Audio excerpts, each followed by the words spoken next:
Uma boa noite a todos, sejam todos muito bem-vindos ao canal da nossa Associação Espírita Humberto de Campos.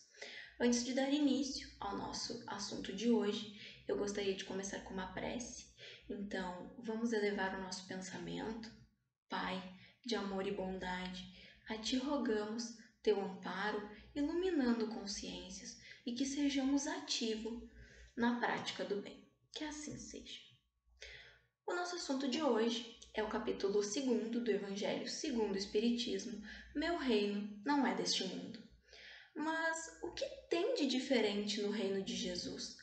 Onde é esse reino? Qual o significado do reino de Jesus não ser deste mundo? Vamos pensar sobre isso. O contexto histórico do período em que Jesus nasceu era repleto de lutas pelo poder. O Império Romano dominou muitos povos e introduziu seu modelo de sociedade em todas as regiões dominadas. Especificamente na região onde hoje é a Palestina, houve muitos conflitos de poder, pelo poder, e devido aos inúmeros problemas para manter a paz, num certo momento da história romana, o rei Augusto decidiu nomear um procurador romano que governasse em seu nome, em vez de apoiar reis que concordassem em ficar submetidos ao império. O procurador da Judéia e Samaria recebia diretamente do imperador todos os seus poderes, legislativo, judiciário, além do encargo de arrecadar tributos e até mesmo o poder capital. Antes era pertencente à autoridade judaica. O primeiro procurador nomeado por Augusto foi Capônio, que foi sucedido por outros até o mais conhecido por nós, Pôncio Pilatos. No entanto, os judeus tinham um diferencial, pois apesar da perda da independência nacional, eles têm a liberdade moral e religiosa reconhecida a todos os judeus. Essa liberdade lhes possibilitou manter seus costumes, suas sinagogas e suas estruturas sociais, e também alimentar o ressentimento por não serem independentes como nação. A liberdade religiosa, apesar de ser um direito civil, não os isentava da pesada carga tributária imposta pelo imperador romano, nem da obrigatoriedade de jurar fidelidade ao imperador. O messianismo, ou seja, a espera pelo Messias, o enviado de Deus, que os profetas anunciaram, cresce entre o povo, na ânsia de se libertar do poder romano, pois quem mais sofria com a pesada carga de impostos era o povo. O Messias, tão esperado, que empunhando sua espada, os lideraria e derrotaria o Império Romano, libertando o povo judeu. Todos esperavam uma luta sangrenta, uma demonstração de poder pela força, impondo sua vontade. Jesus nasceu em meio a esses conflitos e anseios. Ao longo da sua trajetória na vida adulta, vai aumentando seus seguidores, muito além do seu apostolado. Seus feitos, ou seja, curas, multiplicação dos pães, seu convívio com todos sem distinção, são proclamados por toda parte. Seu carisma, pautado pela bondade, pelo respeito e o seu olhar profundo, atraía multidões. Assim, alguns o viram como o bom pastor, outros como o Messias, o rei que iria empunhar sua espada para libertá-los. Mas houve os que o viram como uma ameaça ao poder instaurado.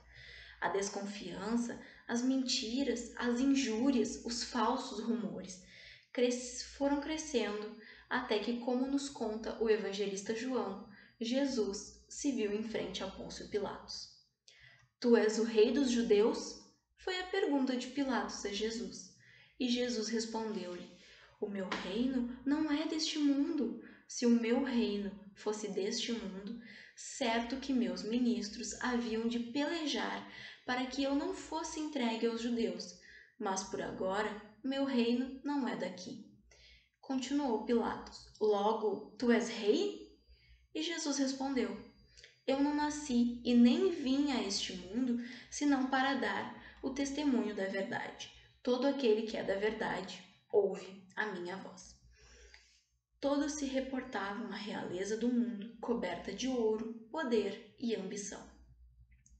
Mas Jesus nos fala do seu reino imperecível e morredouro, o reino em que cada um dos seus irmãos, nós, espíritos imortais, podemos construir. Agarrados ao que é tátil, ao concreto, ao mundo material, muitos de nós ainda não o compreendemos. Há mais de 2000 anos ecoa o convite de Jesus. Seus ensinamentos, tão profundos, repletos de benevolência, indulgência e amor, são faróis a iluminar nossa trajetória quando a nossa consciência desperta. Jesus nos ensinou e demonstrou na prática que a realeza moral continua a governar, principalmente depois da morte. Evangelho segundo o Espiritismo, capítulo 2, item 4. Com Jesus, aprendemos sobre a nossa essência divina, filhos de Deus. É necessário conquistarmos o domínio de nós mesmos, transcender além da matéria. O corpo físico é um acessório útil para o nosso aprendizado. O espírito imortal, ou seja, nós, vai pouco a pouco adquirindo aptidões, desenvolvendo a inteligência e a consciência espiritual. Senhor de si sabe utilizar os recursos que a matéria oferta, mas não é dominado por ela. Reconhece a si e aos seus semelhantes, mas faz a sua parte, pois somos o sal da terra. Outro ensinamento de Jesus em Mateus capítulo 5, versículo 13. Na revista Reformador de junho de 59, a mensagem de Emmanuel, psicografada por Chico Xavier, Humildade de Espírito, nos traz uma reflexão sobre a humildade tão necessária a cada um de nós. Jesus, em toda a sua jornada terrena, vivenciou a humildade, desde o seu nascimento até os seus momentos finais como encarnado. Governador deste orbe, terra, por amor, reencarnou entre nós. Viveu de forma humilde para os parâmetros mundanos, mas glorioso ao fazer o bem, sem olhar a quem. Cada instante da sua vida, devotado ao bem, a educar-nos através de seus ensinamentos, através de parábolas, a fim de que pudéssemos compreender utilizando situações do dia a dia. O texto de Emmanuel, que citei antes, inicia com a seguinte frase: a humildade é o ingrediente indefinível e oculto, sem o qual o pão da vida amarga invariavelmente na boca. Relacionando com a nossa realidade, inúmeras vezes nos deixamos cegar pelo orgulho. E as crises se multiplicam. Sim, o pão da vida amarga na boca, porque ainda não adquirimos a virtude da humildade. O processo evolutivo não dá saltos. Jesus, ciente do nosso potencial, nos ensina e exemplifica a humildade que reverbera nos corações. O farol da humanidade se faz pequeno para estar conosco. A realeza de Jesus transcende esse planeta. Ele compreende Deus e é capaz de executar os seus desígnios. Quando Jesus nos disse: vós sois a luz do mundo, em Mateus capítulo 5, versículo 14, nos esclarece da necessidade de sermos coerentes com os nossos sentimentos. Para isso, precisamos do autoconhecimento. Na questão 919 dos Livros dos Espíritos, Kardec pergunta aos espíritos superiores: qual o meio mais eficaz, qual o meio prático mais eficaz que tem o homem de se melhorar nesta vida e de resistir à atração do mal? Um sábio da antiguidade vos disse: conhece-te a ti mesmo. Ciente sobre o seu mundo íntimo, instala-se em nós a era da mudança, onde vamos de forma gradual identificando o que incomoda, o que nos causa desconforto, pois as leis divinas estão gravadas em nossa consciência, como nos esclarece a questão 621 do Livro dos Espíritos. Aprendemos a necessidade de cooperação mútua com os nossos irmãos. O orgulho deixa de nos cegar e percebemos o que o outro pode nos ensinar. Tudo na natureza coopera e auxilia entre si. A semente precisa da terra para germinar. A terra precisa da luz do sol e da água da chuva para verdejar, para florir os seus campos, para frutificar. Cooperar uns com os outros é sermos ativos na obra da criação, como co-criadores, um dos objetivos da encarnação. Ora somos professores, ora somos aprendizes. Juntos caminhamos lado a lado para nos libertarmos do egoísmo e do orgulho, essas doenças da humanidade que ainda habitam em nós. Jesus nos trouxe a convicção da pré-existência, ou seja, muito antes dessa encarnação, a vida habitava em nós, pois somos espíritos imortais. Toda a pregação de Jesus foi sobre a vida futura, sobre a construção do reino de Deus, sobre a fé na vida futura. A fé na vida futura me lembrou uma história do livro Pai Nosso, psicografia de Chico Xavier, que eu ouvi na evangelização quando eu era menor.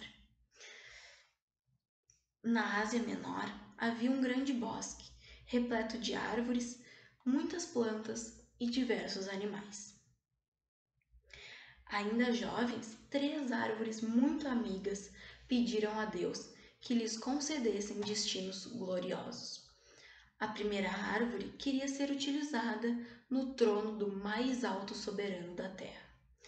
A segunda queria ser usada na construção do carro que transportasse os tesouros desse rei poderoso. A terceira árvore disse almejar se transformar numa torre nos domínios desse reino para indicar o caminho do céu. Decorrido muito tempo, vieram os lenhadores e invadiram a floresta. As árvores do bosque foram reduzidas a troncos. Arrastadas para longe uma das outras, as 3 árvores continuaram confiando em Deus. A primeira se transformou num coxo para alimentar carneiros. A segunda árvore foi transformada num barco e a terceira árvore foi comprada e recolhida para servir numa cela de malfeitores.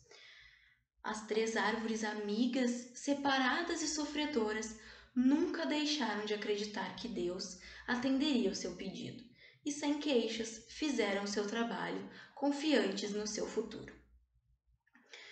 As outras plantas e animais do bosque, de onde as árvores vieram, tinham perdido a fé, mas muitos anos depois vieram a saber que as árvores tinham obtido seus desejos. A primeira árvore, transformada num coxo, foi forrada de panos singelos para receber Jesus das mãos de Maria de Nazaré, servindo de berço ao dirigente mais alto do mundo. A segunda árvore, na forma de barco, que trabalhando para os pescadores, foi utilizada por Jesus para transmitir muitos de seus ensinamentos. A terceira, convertida rapidamente em uma cruz, em Jerusalém, seguirá com ele, o Senhor, para o monte, e ali ereta e valorosa guardará-lhe o coração, repleto de amor, no momento mais difícil, indicando o caminho do reino dos céus. A fé inabalável dessas árvores, nesse conto, é a fé no reino de Jesus. O reino de Jesus é o reino espiritual, o reino que se dá no coração de cada um dos filhos de Deus. Nós, espíritos imortais, um reino de tesouros imorredouros, como encontramos em Mateus, capítulo 6, versículos 19. Não ajunteis tesouros na terra, onde a traça e a ferrugem tudo consome, e os ladrões minam e roubam. Quando eu escutei essa história, foi muito incrível a questão dessa fé, que às vezes a gente vê as pessoas que falam com a gente e a gente não entende porque ela tem essa fé inabalável. E essa história, ela resume tudo, é por isso nós temos que ter fé no futuro, no amanhã. A noite pode estar escura, mas o amanhã vai chegar. É a frase de uma música. Benevolência, indulgência, perdão das ofensas, compreensão, fraternidade, persistência, fé, esperança, bondade são alguns desses tesouros que precisamos albergar em nosso íntimo. Então, quando pensamos nesses tesouros que nós temos, não são os tesouros que nós temos na terra, os tesouros materiais, são as nossas virtudes, todas essas nossas virtudes que nós vamos levar quando nós formos para o reino de Jesus. Nada no mundo nós vamos levar daqui da terra além das nossas virtudes. No livro Momentos Enriquecedores, psicografia de Divaldo Pereira Franco, Joana de Ângeles nos elucida.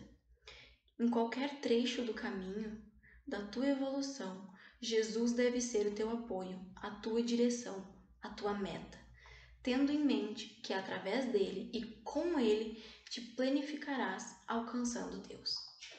Jesus é o nosso guia, assim como Deus. Ele veio à Terra para dizer que o reino dele não era deste mundo. Ele veio numa missão de amor, nos mostrar que a vida não é uma só, que nós temos ainda várias oportunidades de voltar e estar com os nossos familiares, até com os nossos desafetos. Podemos alcançar esse mundo, esse reino dele, onde é um reino de amor. Jesus é o nosso modelo e guia, questão 625 do Livro dos Espíritos. Seus ensinamentos e exemplos mostraram que é possível ter o reino de Deus introjetado em nós, pois o reino de Jesus é o reino de Deus que tem no eixo central o amor incondicional que transcende e ecoa pela eternidade. Esse foi o nosso assunto de hoje. Que o amor e a paz de Jesus façam morada em nossos corações. Vou terminar com uma prece também, então vamos elevar nosso pensamento, agradecer pela sua oportunidade, pelos nossos ensinamentos e que nós tenhamos uma boa semana. Que assim seja.